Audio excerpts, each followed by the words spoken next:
성도 여러분, 오늘 이 시대를 살아가는 우리 모든 사람들은 구약시대 대예언자 이사야를 통해서 주시는 하나님의 말씀에 귀를 기울여야지만 합니다. 이사야가 하나님의 말씀을 전하던 그런 시대는 세 가지 특징이 있습니다. 첫째는 죄악의 시대였습니다. 두 번째는 고난의 시대였습니다. 그리고 절망의 시대였습니다.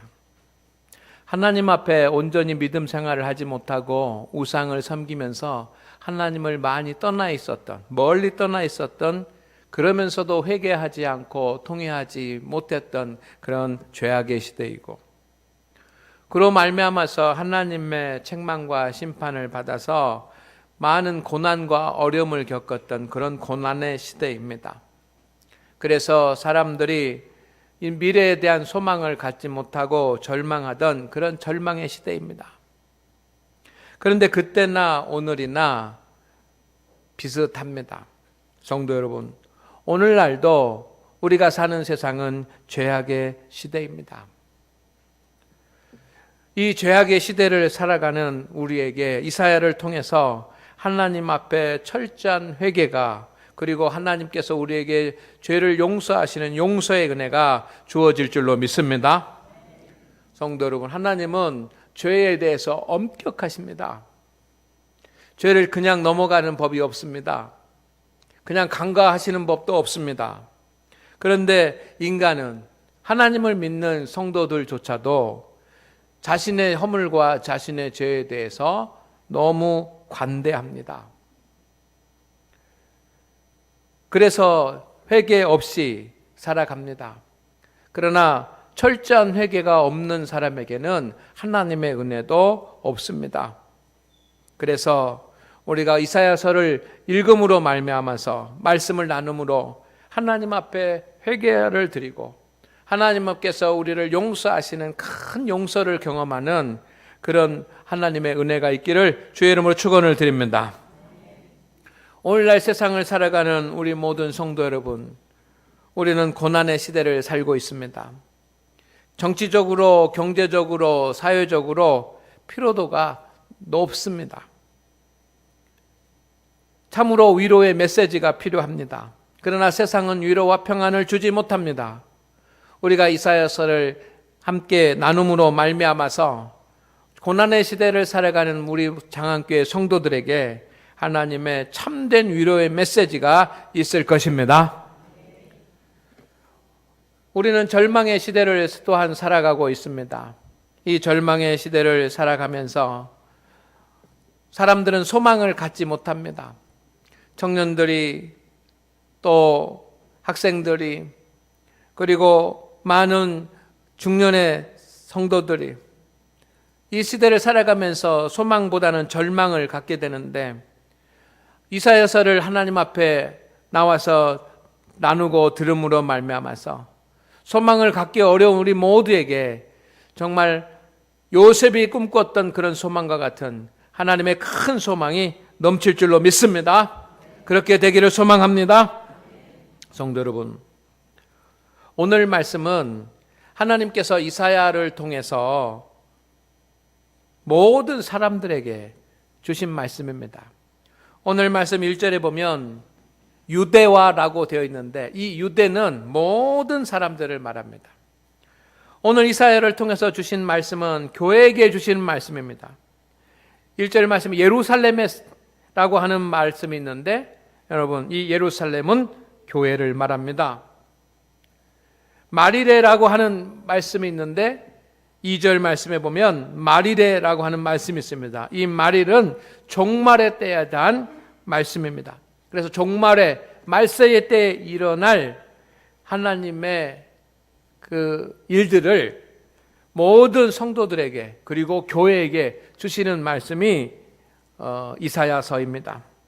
그래서 오늘날 이 종말의 시대를 살아가는 우리 모든 성도들이 특별히 이사야서의 말씀에 귀를 기울이기를 원합니다. 그래서 앞으로 이사야, 지난주에 이어서 이사야서를 가지고 말씀을 나누려고 합니다. 우리 모든 성도들이 이사야서를 통해서 주시는 하나님의 메시지를 들을 수 있기를 주의 이름으로 축원을 드립니다. 오늘 말씀은 첫째로 종말의 때가 언제인가라고 하는 것부터 우리가 정리를 해야지만 됩니다. 여러분, 종말의 때가 언제입니까? 성경적인 종말의 때는 분명합니다. 종말의 때라고 하는 것, 오늘 말씀에 말일이라고 되어 있는데 이 말일, 역사의 말일, 세상의 말세, 세상의 종말 다 비슷한 말인데 종말의 때가 언제이냐면 여러분 따라하겠습니다. 예수님의 십자가 사건부터 재림까지. 아멘입니까? 우리는 종말하면 최후의 심판이 있는 어떤 역사의 종착점이 되는 한 날을 종말이라고 생각합니다. 그렇지만 성경을 통해서 증거되는 종말의 때는 이미 시작이 되었습니다. 그래서 예수님께서 십자가에 달리신 그 순간부터 예수님께서 다시 오실 그 재림의 기간까지, 이 기간까지가 종말의 때입니다. 종말은 예수님의 오심으로 시작이 되었고 예수님께서 다시 재림하심으로 완성됩니다. 그리고 예수님께서 다시 재림하시는 그때는 세상에 심판이 있습니다. 중요한 것은 여러분 지금 우리가 종말의 때를 살고 있다라고 하는 사실입니다. 아멘입니까? 여러분 종말의 때에 대해서 다르게 이야기하는 것, 이것은 다 이단입니다. 언제, 며칠 날, 몇 시에 막 이렇게 이야기하는 모든 것들은 다 잘못된 것입니다. 성경이 말하는 종말은 여러분 예수님께서 십자가에 달려 죽으신 그 순간부터 시작돼서 오늘 다시 이 땅에 예수님이 오실 때까지 그 기간이 종말의 때이고 예수님께서 다시 오시면 세상에는 심판이 일어날 것이고 그리고 오늘 우리는 종말의 시대를 살고 있다는 것이 중요합니다. 그러면 종말의 때에는 어떤 일들이 일어납니까? 오늘 말씀에 주님께서 이사야 선지자를 통해서 종말의 때에 일어날 일들에 대해서 말씀해 주셨습니다. 첫째는 교회가 굳게 서게 됩니다. 아멘입니까? 이 종말의 때에 교회가 굳게 서게 됩니다. 2절 말씀해 보니까 말일에 여호와의 산이 모든 산 꼭대기에 굳게 설 것이요. 여호와의 산은 당시에 예루살렘 성전을 말하는 것입니다. 지금은 교회를 말하는 것입니다. 하나님께서 예루살렘 성전을 무너뜨리시고 대신 주님의 교회를 세우셨습니다. 그래서 종말의 때 어떤 일들이 일어나느냐 하면 여러분 교회가 굳게 서는 줄로 믿습니다. 종말의 때는 교회가 굳게 서게 될 것입니다. 사람들은 말세가 되면 교회가 약해지고 성도의 수가 줄어들고 교회가 작아진다고 말합니다. 여러분도 그렇게 들으셨지 않습니까? 그러나 말세 때, 종말의 때는 교회는 더욱 강해질 것입니다. 아멘입니까? 여러분 수적으로 줄어들 수도 있습니다. 그렇지만 영적으로는 더 강해질 것입니다. 왜냐하면 이 종말의 때에 교회의 역할을 교회가 해야 되기 때문입니다. 종말의 때인데 교회가 약해지면 여러분 어떻게 됩니까? 안 됩니다. 그렇기 때문에 이 종말의 때에 사람들이 생각하기에는 수적으로 눈에 보이는 것은 교회가 작아진다고 생각할지 모르지만 하나님의 말씀은 정반대입니다. 종말의 때는 교회가 더욱 굳게 서게 될 줄로 믿습니다. 교회는 주님의 교회입니다. 주님을 예배합니다. 말씀을 선포합니다. 하나님은 교회를 통해서 통치해 나가십니다. 그렇기 때문에 교회의 역할은 중요합니다. 그래요, 성도 여러분, 이 종말의 때가 되어져 갈수록 교회가 더 굳게 서게 된다는 것을 믿으시고 확신하시기를 주의 이름으로 축원을 드립니다. 두 번째, 종말의 때가 되면 어떤 일이 일어납니까? 많은 사람이 진리를 찾아서 교회로 모여들게 될 것입니다. 아멘입니까? 2절 말씀에 이런 말씀입니다. 따라하겠습니다. 만방이 그리로 모여들 것이라. 아멘. 만방은 누구입니까? 만국의 백성들을 말합니다. 모든 사람들, 많은 사람들을 말합니다. 그리로, 어디로? 교회로 몰려들 것입니다. 이것이 하나님의 말씀입니다. 그래서 교회가 준비해야지만 됩니다. 이 말세의 때에, 종말의 때에 많은 사람들이 그리로 몰려든다고 했는데 교회로 사람들이 몰려들 것을 여러분 준비해야 될 줄로 믿습니다. 진리를 찾아서 사람들이 모여드는 것입니다. 편하게 살자, 인간관계 좀 해보자, 사업 좀 해보자, 그래서 교회로 나오는 것이 아닙니다. 진리를 찾아서, 말세의 때는 진리를 찾아서 사람들이 교회에 나오게 됩니다. 그때 교회가 준비해야 될 줄로 믿습니다. 사람들은 현대사회를 포스트 모던 시대라고 말합니다. 현대 후의 시대 또는 초현대 시대라고 이렇게 번역을 할 수 있겠습니다. 특징은 뭐냐면 여러 가지 특징이 있지만 예측할 수 없는 시대라는 뜻이 담겨져 있습니다. 그래서 포스트 모던 시대의 가장 큰 특징 중에 하나는 상대주의입니다. 상대주의가 뭐냐면 절대 진리를 인정하지 않는 것입니다. 오직 세상에 이거 하나밖에 진리가 없다, 이것만이 절대적인 것이다, 이것만이 답이다 라고 하는 것을 인정하지 않습니다. 그래서 복음 전도가 어렵다고 합니다. 왜냐하면 기독교는 상대 진리가 아닙니다. 불교에도 구원이 있고 어디 다른 종교에도 구원이 있고 그렇게 말하지 않습니다. 기독교는 오직 교회만, 예수 그리스도에게만 구원이 있다는 절대 진리를 말합니다. 그렇기 때문에 절대 진리를 인정하지 않는 그런 이 다원주의에 살고 있는 사람들은 절대 진리를 말하는 복음을 받아들이지 않을 것이라고 생각합니다. 그러나 성도 여러분, 종말의 때에, 말세의 때에 살아가는 사람들이 오히려 더 절대 진리, 참된 진리, 불변하는 그런 진리를 찾는다고 주님이 말씀하십니다. 세상의 사람들은 절대 진리를 주장하면 받아들이지 않는 상대주의 시대다고 그렇게 판단할지 모르지만 오늘 이 사회를 통해서 하나님께서 주신 메시지는 그럼에도 불구하고 다원주의가 있고 그렇게 여러 종교도 다 거기에 구원이 있다라고 말하는 그런 시대에 살고 있다고 하더라도 그 시대를 살아가는 사람들 중에 오히려 참된 진리를 찾아서, 절대 진리를 찾아서, 참된 가치를 찾아서, 참된 구원을 찾아서 교회로 나오는 그런 사람들이 있다는 것입니다. 믿습니까?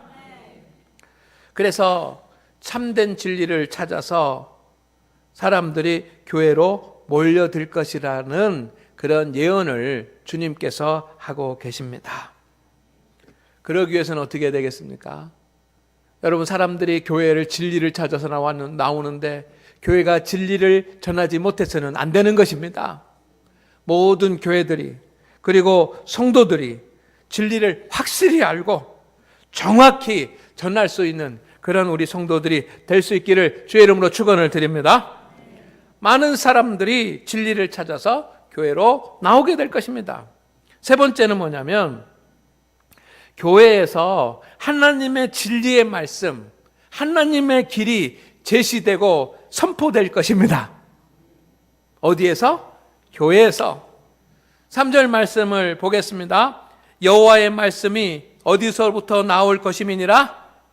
예루살렘으로부터 나올 것임이니라. 아멘. 따라합니다. 여호와의 말씀이 예루살렘으로부터 나올 것임이라.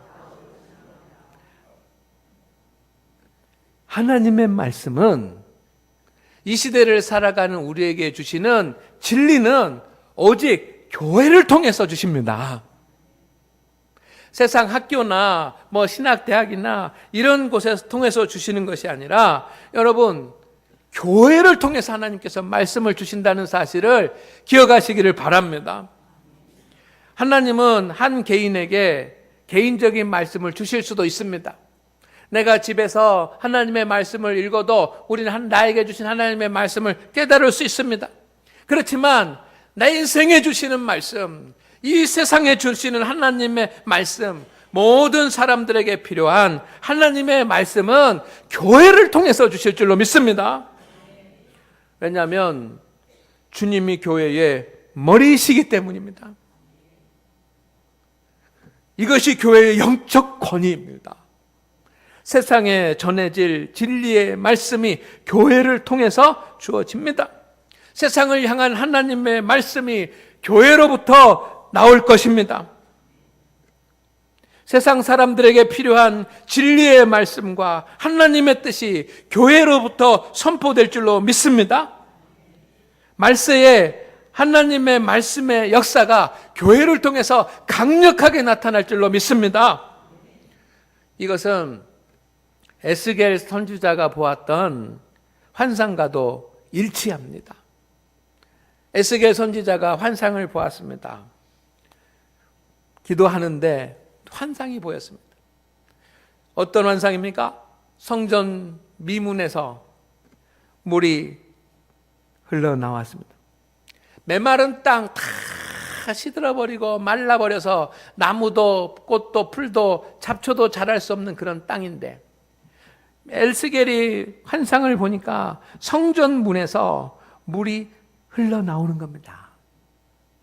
그 물이 흘러나와서 사람의 발목까지 차고 무릎까지 차고 그래서 점점 더 흘러가고 강이 만들어지고 호수가 만들어지고 그래서 그 강가에 가실나무가 자라기를 시작을 하고 가실나무가 잎이 시들어지지 않고 열매가 끊어지지 않고 날마다 맛있는 열매를 맺고 그 잎사귀는 약재료가 되는 그런 환상을 봅니다. 여러분, 이 말세의 때에는 성전에서 생명수가 되시는 하나님의 말씀이 울려 퍼질 줄로 믿습니다. 그래서 말세에 교회는 광야의 소리가 될 것입니다. 광야에 울려 퍼지는 은혜의 소리가 될 줄로 믿습니다. 여러분, 이 종말의 때, 말세의 때에는 교회에서 하나님의 진리의 말씀이 나올 것을 믿으시기를 주의 이름으로 축원을 드립니다. 네 번째는 종말의 때가 되면 하나님께서 심판하십니다. 4절 말씀에 그가 열방 사이에 판단하시며 많은 백성을 판결하시리니 아멘입니까? 종말의 때에 하나님은 반드시 심판하십니다. 반드시 재판하셔서 최종 판결을 하십니다. 종말의 때에 최후의 날에 하나님께서는 알곡과 가라지를 가르십니다. 양과 염소를 갈라놓습니다. 그래서 벌과 상급을 주십니다. 천국과 지옥이 결정됩니다. 이것을 우리가 잊어서는 안 됩니다. 그래서 우리 장안교회 모든 성도 여러분, 마지막 날에 가라지 편에 서는 자가 아니라 염소 편에 서는 자가 아니라 알곡 편에 서고 양 편에 서는 주님 오른편에 서는 그런 믿음의 성도들이 되시기를 주의 이름으로 축원을 드립니다. 그러나 하나님의 심판은 최후의 날에만 있는 것이 아닙니다. 역사의 최후의 날 주님 재림하실 때만 있는 것이 아니라 매일매일 매 순간마다 하나님의 심판이 있고 하나님의 판단이 있다는 것을 믿으시기를 주의 이름으로 축원을 드립니다. 공의의 하나님께서 매일매일 여러분 매 순간마다 저와 여러분을 불꽃 같은 눈동자로 살피시고 모든 것을 판단하고 계시고 모든 것을 평가하십니다. 우리들의 생각과 우리들의 말과 우리들의 모든 행동들을 다 평가하십니다. 하나님은 분명히 복 주시는 하나님이십니다. 그러나 복 주시기 위해서 우리를 판단하시는 하나님이신 것을 믿습니다. 여러분, 말세에는 공의의 하나님께서 더 철저하게 우리를 살피실 줄로 믿습니다. 그래서 말세, 이 종말의 시대는 하나님의 심판이 있습니다. 그런데 성도 여러분, 이런 일들이 오늘날 세상 교회에 일어나고 있습니까? 종말의 시대라고 하고, 종말의 시대는 말씀드린 이런 여러 가지 일들이 일어나야지만 되는데, 정말 이 시대 교회에 이런 일들이 일어나고 있습니까? 많은 분들이 어쩌면 아닙니다, 그렇지 않습니다, 정반대입니다, 정반대로 나가고 있습니다. 교회는 연약해지고, 교회는 무능하고, 교회는 세상에 비판을 받고 있습니다. 교회는 수가 줄어들고, 교회는 약해지고 있습니다. 어쩌면 유럽의 교회같이 텅텅 비게 될 것입니다. 그렇게 말하는 분이 계실지 모릅니다. 그러나 여러분, 우리의 눈으로 보이는 교회는 약해질지 모르지만, 우리의 눈으로 보이는 교회가 아니라 눈에 보이지 않는 하나님 앞에 나와서 믿음으로 살아가는 믿음의 공동체는 무너지지 않는 줄로 믿습니다. 교회가 약해지고 있다는 것은 눈에 보이는 교회가 약해지고 있다는 것이지, 눈에 보이지 않는 하나님의 교회, 주님의 교회가 약해진다는 뜻은 아닙니다. 거룩한 교회는 무너지지 않습니다. 교회의 권위와 교회의 능력은 점점 강해지고 더욱더 커질 줄로 믿습니다.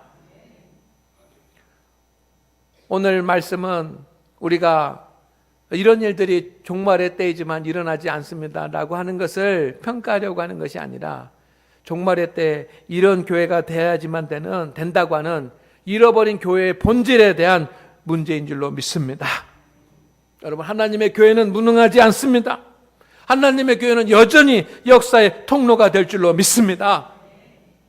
그래서 종말의 시대를 살아가는 성도들에게는 여러분, 온전한 교회를 세우는 책임이 있음을 기억하시기를 바랍니다.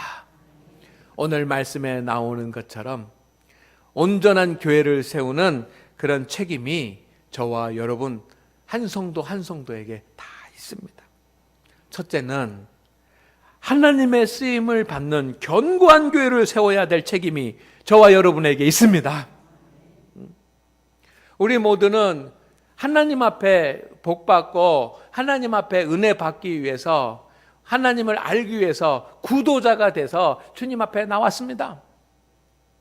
그러나 우리는 여전히 한 사람의 구도자로, 하나님 앞에 한 사람의 구도자라만 서 있어서는 안 되고, 우리가 주님 앞에 교회가 되고 성도가 됐으니 우리는 공동체적인 그런 존재가 되어야 될 줄로 믿습니다. 한 사람, 내가 한 명의 그리스도인으로서 하나님 앞에 은혜 받는 일만 내가 해서는 안 되고, 내가 우리 장안교회 모든 성도들과 함께 한 짐을 지고, 함께 한 책임을 지고, 우리 장안교회를 하나님께서 쓰시는 견고한 교회가 되게 하도록 만드는 일에 우리가 책임을 다해야 될 줄로 믿습니다. 이런 은혜가 우리 가운데 있기를 주의 이름으로 축원을 드립니다. 그래서 개인적인 구도자에서 공동체적인 직분자로 우리의 마음이 변화돼야지만 됩니다. 그런 거룩한 역사가 우리에게 있기를 원합니다. 그래야 교회, 이 말세에 쓰임받는 교회가 되지 않겠습니까? 두 번째는 온전한 교회를 세우는 책임이 우리에게 있는데, 여러분, 사람들에게 진리와 하나님의 길을 보여주어야 될 책임이 있습니다.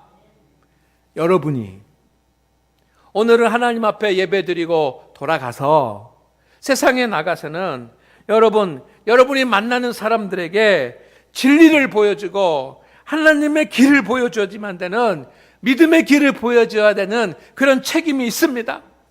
예수님을 따라가는 삶, 하나님을 예배하는 것이 어떤 것인지, 성도가 어떻게 하나님의 말씀을 붙잡고 어떻게 기도하며 살아야지만 되는지, 성도가 어떻게 하나님의 말씀을 통해서 섬기고 하나님의 말씀대로 행하면서 살아야지만 되는지, 어떻게 하는 것이 철저한 믿음의 생활인지 여러분이 세상의 사람들에게 보여줘야지만 되는 그런 책임이 여러분에게 있는 것을 믿으시기를 바랍니다. 그런데 우리가 보여주는 것은 무엇입니까? 제가 지난주에 전주에 있는 동방정교회를 탐방을 했습니다. 동방정교회는 초대교회의 모습으로부터 가장 많이 변하지 않은 그런 교파입니다. 물론 여러 가지 장단점은 있지만 제가 우리 교회 목회를 위해서 그곳에 가서 좀 공부를 하려고 몇 분의 목사님들과 함께 다녀왔습니다. 가서 몇 가지 놀란 사실이 있는데 제가 책으로도 보고 했지만 신부님에게 이야기를 들으면서 몇 가지 놀란 사실이 있습니다. 첫째는 뭐냐면 동방정교회 신부님은 하루에 한 번 이상 예배를 집례하지 않는답니다. 그들은 이제 미사를 드리는 건데 하루에 한 번 이상 그 예배를 안 드린답니다. 우리는 새벽 예배, 주일날 예배, 오후 예배, 또 큰 교회는 1부 예배, 2부 예배, 3부 예배, 4부, 5부 이렇게 예배를 드리는데 한 번만 한다는 거예요. 그래서 왜 한 번만 합니까? 그랬더니 무슨 말이에요? 예배에 최선을 다해서 나의 마음과 뜻과 힘과 정성을 다해서 예배를 집례하고 또 설교하고 그리고 또 하나님 앞에 드렸으니 이제 다음 예배를 다음 미사를 인도할 힘이 없다는 겁니다. 그런 뜻입니다. 그래서 2번 드리지 않는다는 것입니다. 여러분 조금 이해가 되십니까? 무슨 말이에요? 한 번 예배를 드리더라도 신부도 그 한 번 예배에 자기의 모든 기력을 다 쏟아가지고 자기의 모든 생명을 다 쏟아가지고 거기에 그 예배를 집례를 한다는 거예요. 그래서 한 번 이상 하지 않는 것이 법이랍니다. 2번째 제가 또 놀란 것이 있는데 뭐냐면 성도들이 연속해서 3번 이상 아무런 이야기 없이 아무런 사유 없이 특별한 이유 없이 3번 이상 연속해서 주일날 안 나오면 파면이랍니다. 그러면 어떻게 될까? 여러분 놀랍지 않습니까? 아무런 특별한 이유 없이 특별한 이유 없이 초상이 났다거나 하는 그런 특별한 이유 없이 연속해서 3번 교회를 안 나오면 자동으로 파면된다. 우리는 어떻습니까? 우리는 안 그래요. 그죠? 1년 안 나와도 2년 안 나와도 3년 안 나와도 그냥 개신교에서 계속 집사직분 다 집사요. 왜 그렇게 할까? 여러분 철저하게 신앙생활을 하라는 것입니다. 핵심은 그것이었습니다. 철저하게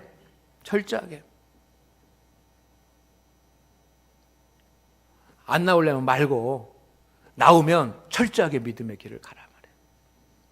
그런 의미가 담겨져 있더라고요. 또 3번째 놀란 것은 뭐냐면 세례받는 거예요. 세례 교육을 2년 이상 하더라고요. 2년 이상.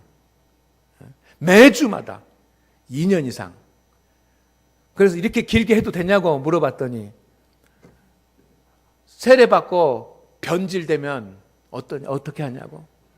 세례받고 변질되는 것보다는 이렇게 2년 동안 교육 철저하게 교육한 다음에 그 다음에 바르게 신앙생활하는 것이 낫지 않겠습니까? 그런 것 같아요. 세례식을 하는데 예배 전에 30분 동안 세례를 준비하기 위해서 하는 것이 있어요. 예식이 있어요. 결단하고 고백하고 기도하고. 그리고 예배 시간에 세례를 받는데 20분 동안 예식을 한대. 철저하게.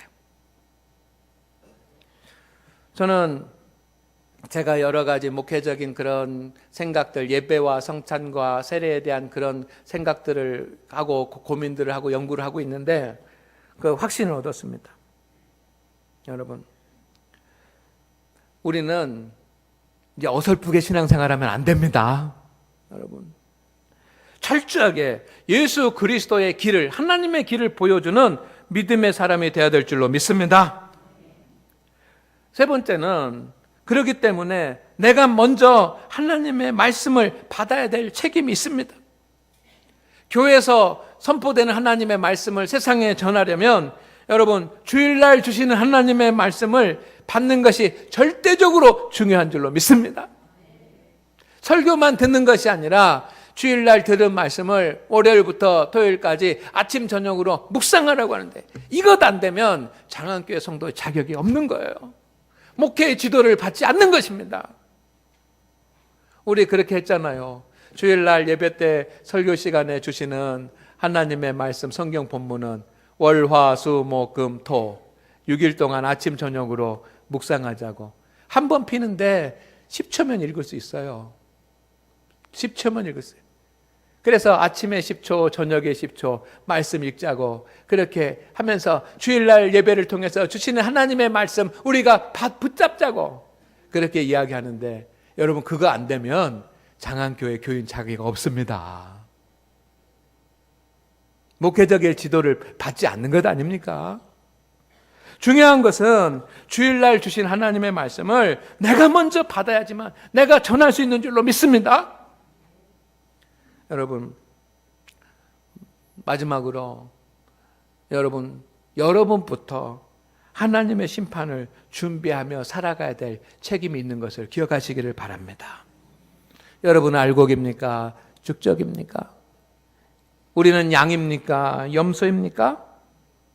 공의의 하나님 앞에 철저한 회개를 하고 공의의 하나님께서 우리를 용서해 주시는 그 용서의 은혜를 체험해야 할 줄로 믿습니다. 오늘 하나님 앞에 예배하는 우리 성도 여러분, 종말의 시대에 교회를 통해서 하나님의 진리와 하나님의 길을 배우시기를 바랍니다. 그리고 교회를 통해서 세상에 하나님의 진리와 하나님의 길을 보여주는 성도가 되시기를 바랍니다. 이런 교회가 거룩한 교회, 주님의 교회입니다. 교회는 약해지지 않습니다. 종말의 때 교회는 더 강해질 것이고 하나님은 교회를 통해서 세상을 통치하실 것입니다. 기도드립니다. 하나님 아버지, 오늘 믿음으로 살아가는 우리 성도들에게 은총을 주셔서 종말의 시대를 살아가고 있는 성도들이 이 종말의 시대에 주시는 하나님의 메시지를 보게 하옵소서. 주님은 종말의 때에 교회를 더욱더 굳게 하실 것입니다. 굳게 서게 하실 것입니다. 많은 사람들이 진리를 찾아 교회로 모여들게 할 것입니다. 주님께서는 교회에서 하나님의 진리의 말씀, 주님의 길이 나타나게 하실 것입니다. 하나님께서는 또한 종말의 때에 우리를 양과 염소로 심판하실 것입니다. 주님, 이 모든 종말의 때에 일어날 일들에서 준비된 자가 되게 하여 주옵소서. 오늘 하나님 앞에 정성을 다해 예배하는 우리 성도들에게 하나님의 은혜와 평강을 주옵소서. 예수님의 이름으로 기도드리옵나이다. 아멘.